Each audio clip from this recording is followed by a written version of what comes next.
In Detroit's drug world in the 1980s, everybody had a nickname, but only one man had a nickname that told you everything about him before you even knew his real name: Maserati Rick.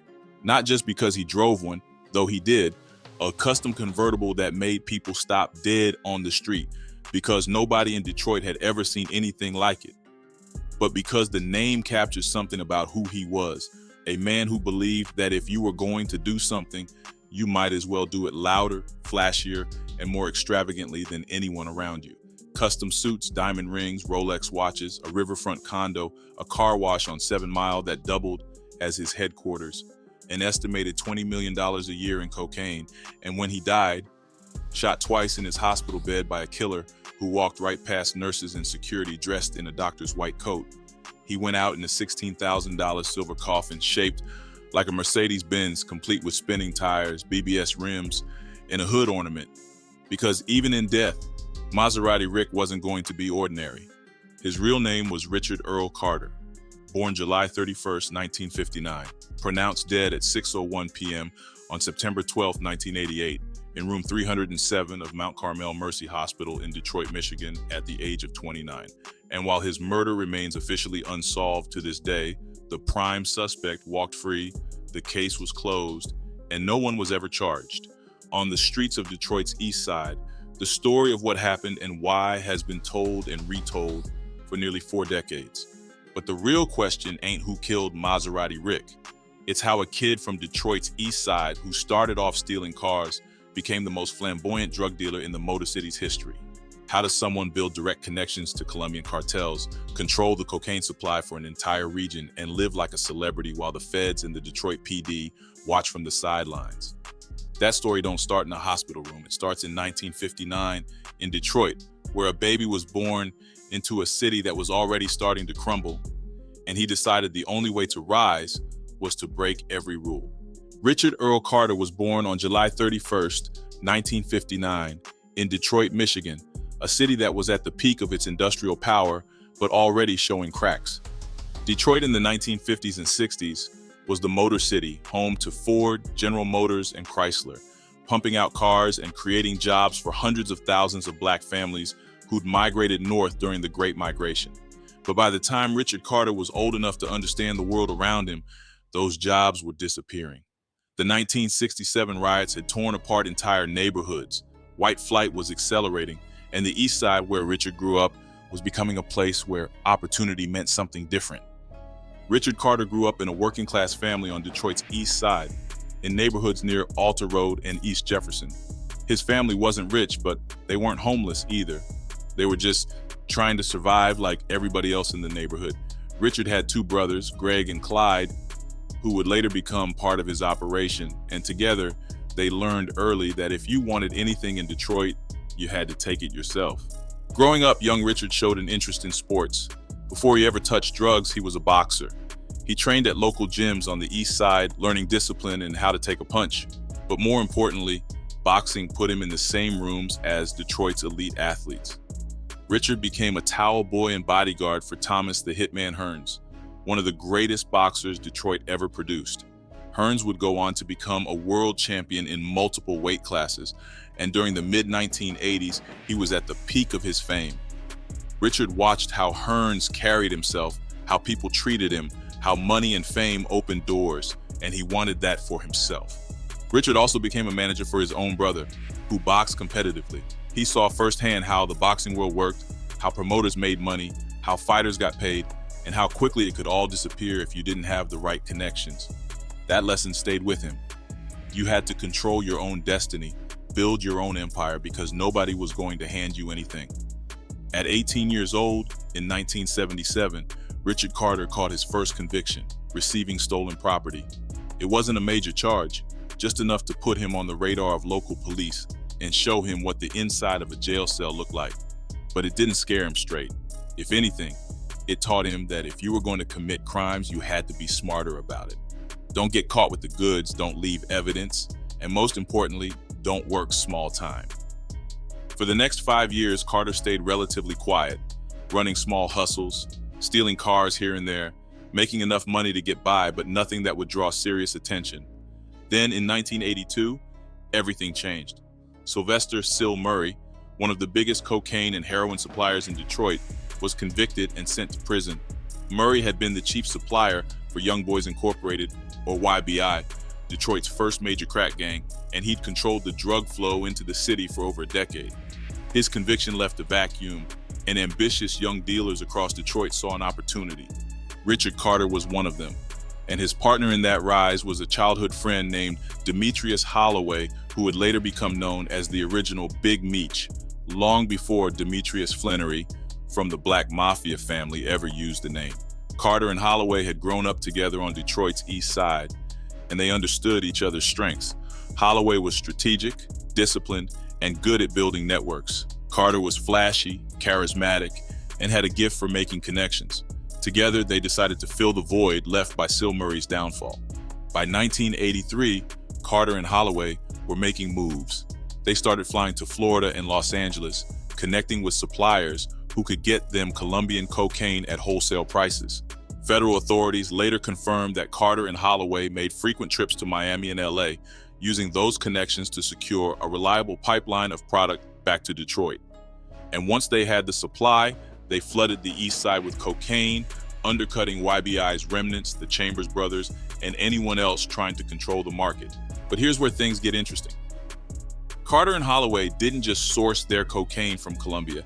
They also connected with a white suburban cocaine wholesaler named Art Derrick. Derrick was one of the biggest weight men in Detroit, a guy who had direct ties to Miami suppliers and a small fleet of aircraft to transport kilos of coke.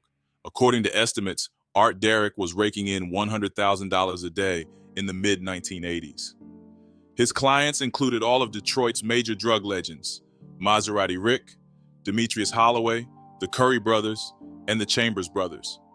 Derrick's partner was a man named Sam Curry, an older black man who happened to be the father of Johnny and Leo Curry, the infamous Curry brothers who ran one of Detroit's most powerful drug gangs. Sam Curry knew all the black players in Detroit's drug trade. Art Derrick had the Colombian supply lines. Together, they moved massive amounts of cocaine, and Maserati Rick was one of their best customers.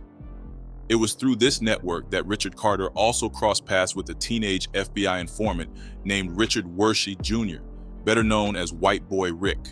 Wershey was just 14 years old when the FBI recruited him to spy on the Curry brothers. By 15, he had a fake ID and was flying to Miami and Las Vegas to do drug deals. And by 16, he was dating Kathy Volson, the beautiful niece of Detroit's first black mayor, Coleman Young. Art Derrick had two customers named Rick. One was black and drove a Maserati. The other was a white kid from the east side. To avoid confusion, Derrick started calling the Black Rick Maserati Rick, or Maz for short, and the white kid became White Boy Rick. The nicknames stuck. But while White Boy Rick would eventually be betrayed by the FBI and sentenced to life in prison as a teenager, Maserati Rick would rise to become one of Detroit's most feared and respected drug lords. Carter's operation took off, and with it came the money, lots of it. By his mid-20s, Carter was pulling in an estimated $20 million a year, moving kilograms of cocaine and heroin through a network of runners, dealers, and enforcers spread across Detroit's east side and beyond. Federal investigators later described Carter as a kilo man, meaning he dealt in 2.2-pound quantities of cocaine, the kind of weight that only the most important traffickers could afford to inventory without serious financial strain. Carter didn't just make money, he spent it, and he spent it loud. Around this time, Carter bought a brand new Maserati convertible from an Ohio dealership and drove it back to Detroit, parking it outside one of the hottest nightclubs on the east side. People stopped and stared. Nobody in Detroit had a Maserati, and from that moment on, Richard Carter became Maserati Rick. The name stuck, and it fit perfectly with the image he was building. A larger-than-life figure who dressed in custom suits, wore gold rings on every finger, and lived like a king. But Carter wasn't just about cars. He invested heavily in luxury and status symbols. He owned multiple high-end vehicles, including custom Corvettes and Mercedes-Benzes, all decked out with expensive rims and sound systems. Rims were a big deal in Detroit's drug scene. They were evidence you had money. You were somebody. As comedian Chris Rock once joked, "We'll put shiny-ass rims on any piece of shit car in the world." But Carter's cars weren't pieces of shit. They were top-of-the-line machines. and they announced his arrival before he even stepped out of the driver's seat.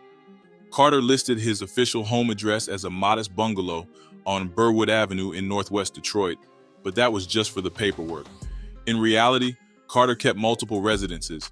He had a fortified flat near Alter Road and East Jefferson, equipped with reinforced doors and surveillance systems.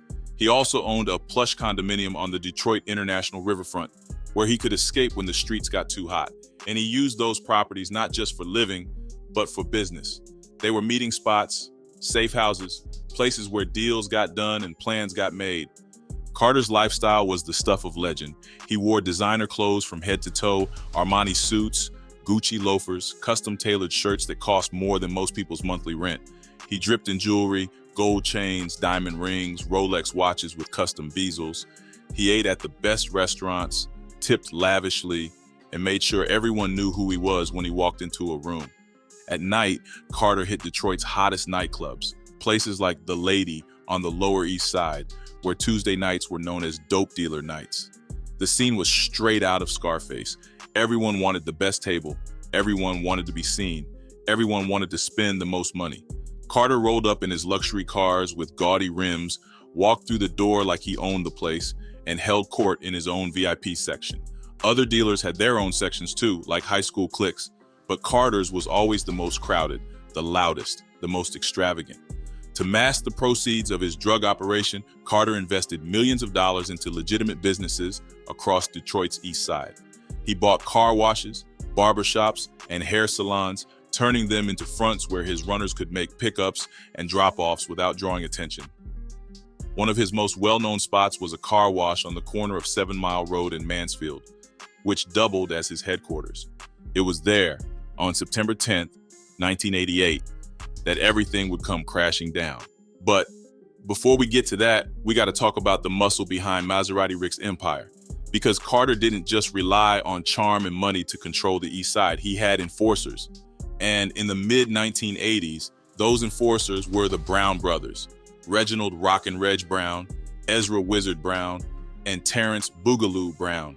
Together, they formed a murder-for-hire crew that became known as the Best Friends, and they were responsible for some of the most violent killings in Detroit's history.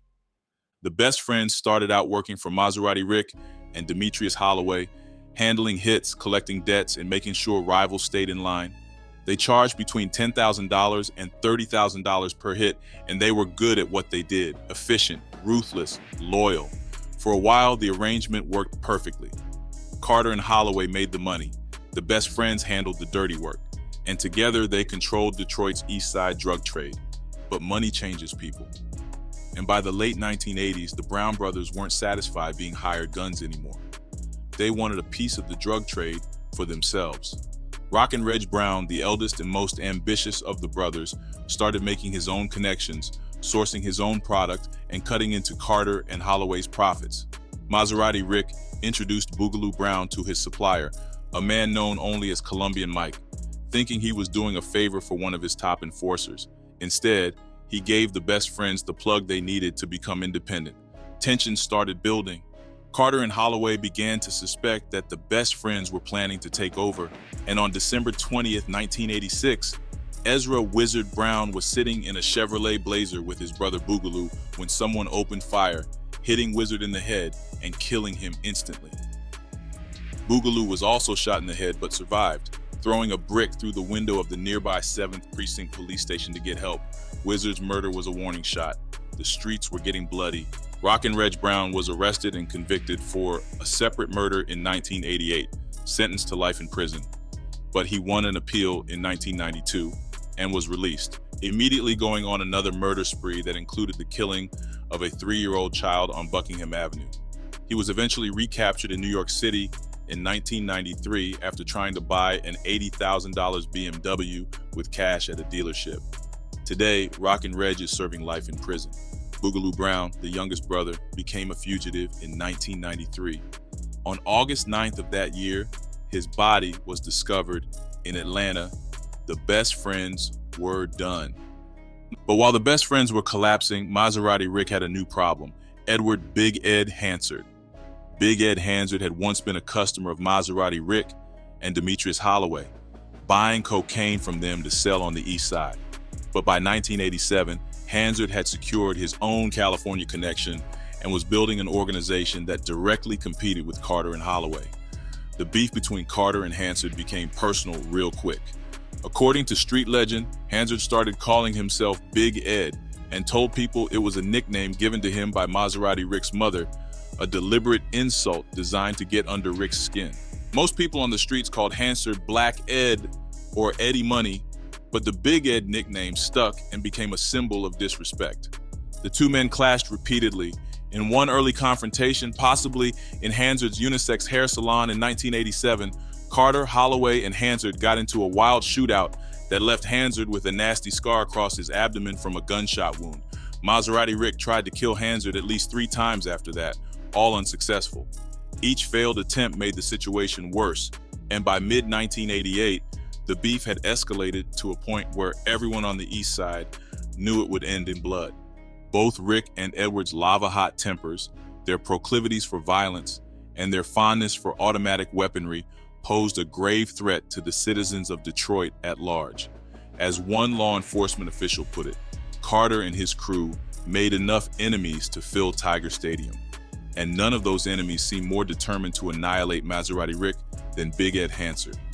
On September 10, 1988, around midday, Maserati Rick and Edward Hansard's top enforcer, Lodrick, Ricky the Hitman Parker, got into a shootout outside Carter's car wash headquarters on 7 Mile in Mansfield. The details of who shot first are murky, but what's clear is that both men were hit. Parker took a bullet to the shoulder and was treated at Sinai Hospital, where he was patched up and released that same day. Maserati Rick was shot multiple times in the stomach and rushed to Mount Carmel Mercy Hospital, where he underwent several hours of surgery before stabilizing. Carter was placed in room 307 in the intensive care unit, under guard, or at least he was supposed to be. But hospital security in 1988 wasn't what it is today. Visitors could walk in and out with minimal checks. And on the evening of September 12, 1988, someone dressed in a white doctor's coat and surgical scrubs walked right past the nurse's station, entered room 307, and shot Maserati Rick twice, once in the head, once in the face. Rick never woke up. He was pronounced dead at 6:01 p.m. When police arrived, they found a wooden cross, a set of rosary beads, and a .357 Magnum revolver resting on the bedside drawer. But the killer was long gone. The murder sent shockwaves through Detroit. This wasn't a street corner execution. This was a hospital hit. The kind of thing you saw in mob movies, not real life. Detectives immediately focused on Lodrick Parker as the prime suspect. Parker had motive. He'd been shot by Rick's crew just 2 days earlier. He had opportunity. He'd been released from the hospital and was free to move around. And according to at least one eyewitness, he was seen entering the hospital around the time of the murder.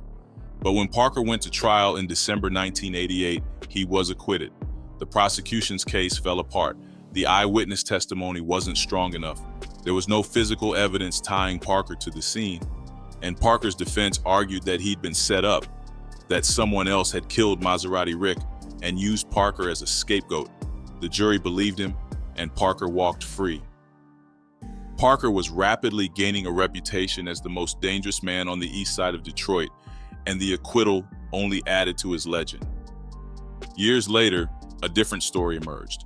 According to Nate Boone Kraft, a former Best Friends member who turned informant, it wasn't Lodrick Parker who killed Maserati Rick. It was Terrence Boogaloo Brown, the youngest of the Brown brothers. Kraft claimed that Boogaloo, still loyal to the Best Friends and looking to consolidate power, had assassinated Rick while he was vulnerable in the hospital and then blamed it on Hansard's crew. If that's true, it means Maserati Rick's murder was an inside job, carried out by someone he'd once trusted, someone he'd helped rise to power. But regardless of who pulled the trigger, the result was the same. Maserati Rick was dead, and his empire was about to collapse. On September 16, 1988, 4 days after his murder, Maserati Rick was laid to rest in a funeral that became the stuff of legend. Thousands of mourners showed up at Peace Chapel on Detroit's east side. The service was packed with family, friends, rivals, and people who'd never met Rick, but wanted to see the spectacle. Because Maserati Rick didn't just get buried in a regular casket. He was laid to rest in a custom-made $16,000 silver coffin designed to look like a Mercedes-Benz, complete with spinning tires, BBS rims, gold-plated accents, a hood ornament, and gleaming metalwork. It was the most extravagant gangland funeral Detroit had ever seen. The casket alone cost more than most people made in a year, and as Rick's body was carried out of the chapel and driven to Elmwood Cemetery, the final resting place of thousands of Detroit underworld figures, including members of the city's powerful Italian crime families known as the Partnership, people lined the streets to watch. Maserati Rick had lived loud, and he went out the same way. None could match Rick's Shakespearean-like flair for the dramatic, an attribute he displayed even in death. But Rick's death didn't bring peace to Detroit's East Side. If anything, it made things worse. Demetrius Holloway, Rick's childhood best friend and business partner, immediately went into hiding. Just weeks after Rick's funeral, Holloway staged his own kidnapping from a burger joint near Gratiot and I-94, spreading the word that he'd been abducted and possibly killed. In reality, he'd gone underground, terrified that he was next on the hit list. Holloway stayed hidden for months, but eventually he came back, and for a while, he survived. He dodged indictments, avoided assassins, and kept his operation running despite the chaos. But on October 8, 1990, Demetrius Holloway's luck ran out. He was shopping at the Broadway, a trendy men's clothing store in downtown Detroit, just 2 blocks from Detroit Police Headquarters, when someone walked up behind him and shot him twice in the back of the head while he was paying for a pair of Ralph Lauren polo socks. According to witnesses, the gunman reportedly whistled "zip-a-dee-doo-dah" as he pulled the trigger. Holloway died instantly, reportedly with over $14,000 in cash and a loaded .32 caliber pistol in his pocket. Clyde Carter, Maserati Rick's brother, who'd taken over parts of the operation after Rick's death, was killed in a gangland drive-by shooting in 1989, just a year after Rick's murder. The Carter-Holloway empire, which had controlled Detroit's East Side for nearly a decade, was gone. Edward Big Ed Hansard, the man who'd started the war with Maserati Rick, didn't fare much better. In 1988, Hansard was jailed on gun charges and forced to forfeit close to $1 million in cash. He was released on probation in early 1989, but his freedom didn't last. Big Ed had his parole violated in June 1989 and was arrested as he exited Northland Mall in Southfield, heading to his red BMW. He was eventually convicted on federal narcotics and racketeering charges and spent nearly 3 decades in prison, finally being released in 2016. Lodrick Ricky the Hitman Parker, the man accused of killing Maserati Rick, was acquitted of that murder but couldn't stay out of trouble. Less than a month after his acquittal, he was arrested for shooting a drug-dealing rival near Gary, Indiana. He was later convicted of firebombing and extorting a local candle shop in the early 1990s and is currently serving life in prison. Looking back, Maserati Rick's story is a perfect example of how fast an empire can rise and how quickly it can fall. In less than 6 years, Richard Carter went from stealing cars to controlling a $20 million cocaine operation. He lived in luxury, drove custom Maseratis, and became a legend in Detroit's underworld. But he also made enemies, lots of them. And when you live by the gun, you die by the gun. Or in Rick's case, you die in a hospital bed, shot by someone who walked right past security like they belonged there. To this day, Maserati Rick's murder remains officially unsolved. Detroit police closed the case after Lodrick Parker's acquittal, and no one else was ever charged. But on the streets, people still talk about it. Some say Parker did it, others say it was Boogaloo Brown. A few claim it was someone else entirely, maybe even a cop or a federal agent tired of watching Rick operate with impunity. The truth is, we'll probably never know for sure. What we do know is that Maserati Rick's life and death left a mark on Detroit that's still visible today. His story has been told in documentaries, books, and rap lyrics. His name is still mentioned with a mix of respect and caution. And his $16,000 Mercedes-Benz coffin, buried in Elmwood Cemetery, remains one of the most talked about symbols of Detroit's violent drug era. So what do you call a man who built a $20 million empire, lived like a celebrity, survived half a dozen shootouts, and then got executed in his hospital bed by a killer who was never caught? That's the question Detroit's been asking since September 1988, and maybe the real lesson here isn't just about Maserati Rick's rise and fall. It's about the betrayal that brought him down, the system that let killers walk free, and the fact that in Detroit's drug game, loyalty is a myth and survival is never guaranteed. Because Maserati Rick might be gone, but the streets that created him, those are still here. And the cycle of violence, money, and murder, that's still spinning, just like the tires on his Mercedes-Benz Coffin.